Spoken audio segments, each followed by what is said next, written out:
All right, so tonight we watched The Maid, another film that was recommended to me by Brandon from Exploding Heads Horror Movie Podcast, and this is currently streaming on Amazon Prime.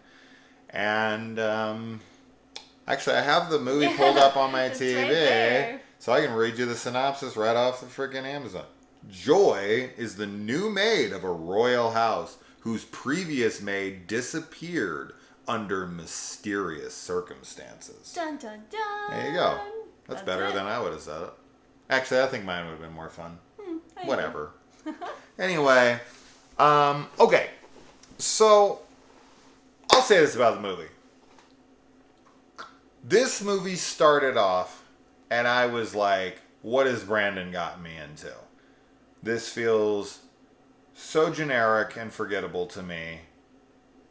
There's this it's like that haunted house movie where something's popping up in the corner every 5 seconds and then they look over and it's gone. Then they walk this way and it's in that corner and they look over and it's gone. And you're like, oh God. Like, it was cool the first few times, this and that. And I was so disinterested. Like, I started getting on my phone. I was fucking around a little bit because I was like trying to upload this Stephen King Saturday video and everything. And then around... definitely about the midway part, there's some revelations, and I kind of start to see where this is heading. And then about the last 30 minutes, I was like, oh, please, let this be what happens from here, and I'll fucking love this. And that's exactly what happened, almost verbatim, in what I was wanting.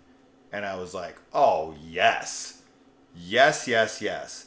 So... I will say it does not stay a supernatural horror movie for the whole time.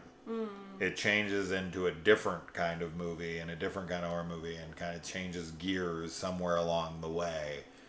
And I felt like it really played very well on kind of setting up conventions and then breaking them apart. And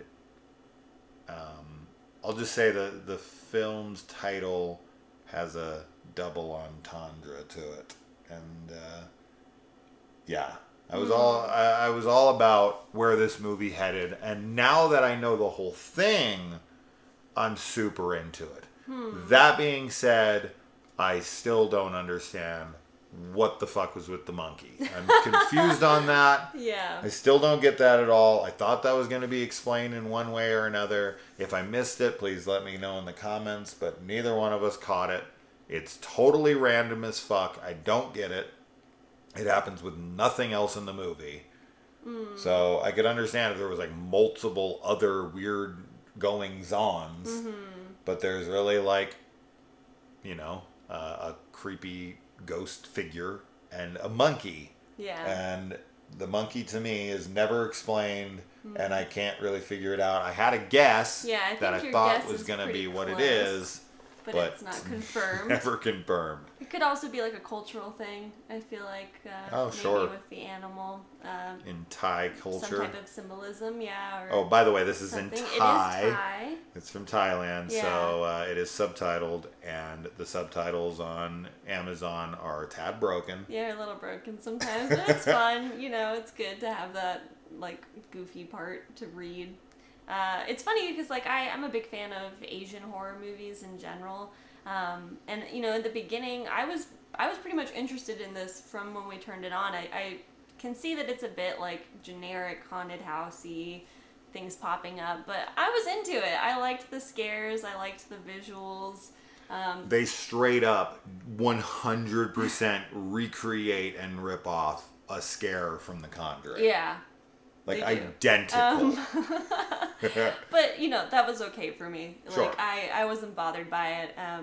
So, and then, once things shift gears, as you said, I was 1,000% even more into it. But I would have been, I think, fine if it had stuck with, the initial tone that it goes with in the beginning, just because I liked it. I liked, like I said, the visuals especially, it was creepy. There's fucking demonic shit going on.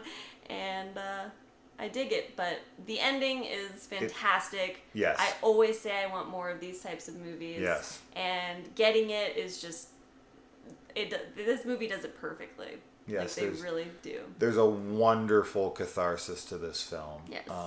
Which is so fantastic to see, because if this whole film was just this girl walking around the house being afraid of a, ghostly figure and a monkey, I was going to just jump out the window, because that's just not something I can watch for 90 straight minutes. There's got to be more to it. And this film, there is much more to it. And, our characters aren't who we think they are throughout, and who they end up being and where this end up going and the connections to things is great. This one was a total surprise because of how it started for me. I thought it was just going to be standard Asian horror fare, which I've complained about many times in the past. I don't find that to be all that exciting. I find them to be really repetitive.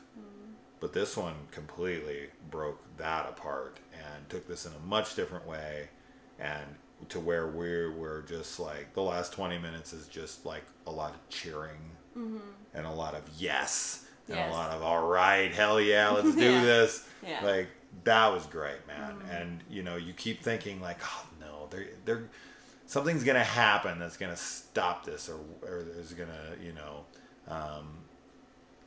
not let this continue in the way that you want it to. And it's just like, nope. Does. And it just ends, and you're like, oh yes, all right, that's the end. Awesome. And it's great to have it's always great to have a movie where you feel very satisfied with the ending, right? Because there's so many movies you watch that have great build-ups, have great middle sections, have these great like potential, and then the movie ends and you go, and this is the opposite for me. Where it's just kind of like, I don't know how I'm feeling about this, and then it's just built stronger and stronger, and then it was just this climax of like, yes, and the credits hit, and you're like, yes, thank you, fuck yes. Yeah, very satisfied with the ending for sure, and that is, like you said, a great feeling. I could see a lot of people turning this off 15, 20 minutes in. I do. I could see people being like, because there is some very questionable like CG stuff here and there. There's a couple things, yeah, but then there's some other cool, like really cool effects that look awesome, So I think if you start watching it and you're like, this is not my kind of movie, I'm not into it, try and stick it out. Yes. Because the ending, the twist, things that happen, it is worth it, and it's not what you're expecting. Or, you might be expecting it after a certain point, but in the beginning you definitely don't think it's going where it ends up. And it's a nice payoff for sure. Yeah. You could guess it, though. It's nothing that's like, oh my God. No, but it's not going to blow your mind or anything like that. If you're really paying attention, I think you can probably guess. But that wouldn't take away from how cool what we get ends up being. And man, some of these characters are just awful. No one's like particularly terrible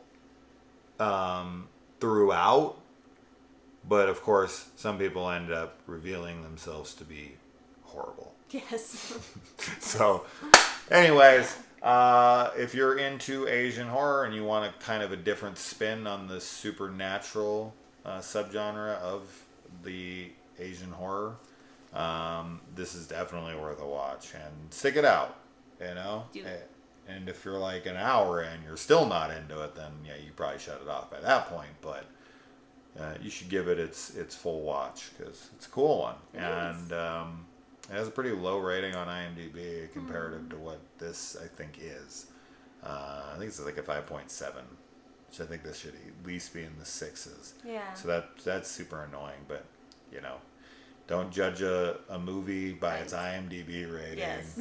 Good advice. Unless it's under a 4, then maybe pay attention. A little.